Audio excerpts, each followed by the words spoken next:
So who pays for closing costs? And what are they? What are closing costs? So I love this one because this one comes up a lot. So closing costs are going to be a combination of the fees that the lender charges you for your loan, as well as the title company, the escrow, and then something called prepaids.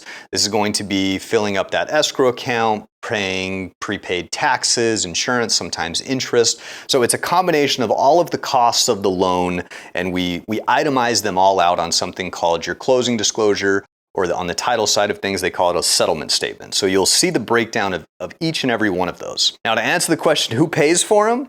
This is actually a negotiable item on the contract. So before you go under contract, so let's say you find a house that you love, let's just say it's $400K.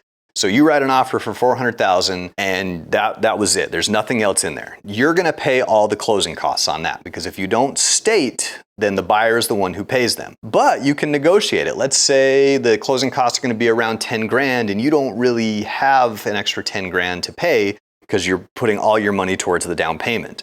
Well, in that scenario, you could go into that same house and say, you know what, we'll go ahead and give you $410,000 for this house, but we want you to pay $10,000 worth of our closing costs. So what that does is now that reduces the total amount of money you're gonna have to pay out of pocket. The seller still makes the same amount, because if it's $400 with you paying all the closing costs, or $410 with them giving a $10,000 credit, they still net the same dollar amount. So they still make the same amount of money. So this is a fantastic win-win scenario where you can go in at a lower out-of-pocket cost to get this house, and the seller still makes the same amount of money. But essentially, that's what closing costs are. They're going to be that total combination of all the fees, and it is negotiable. So it can be paid for by the buyer, the seller, or a combination of the two. You can split those costs up and say, you know what, we'll cover 5, you pay 5, whatever that looks like, whatever your budget looks like, we can find a way to make that work.